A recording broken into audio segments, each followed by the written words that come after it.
When a bank does a credit assessment in order to grant a loan to a consumer to buy a car, a few things are taken into account. Two core principles that a bank will look at is willingness to pay, as well as the ability to pay.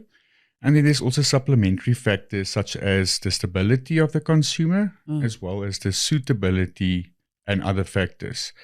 So just to maybe dive a little bit deeper into the two core factors, such as your willingness and ability to pay. So willingness to pay is where we actually look at your credit bureau to see whether you are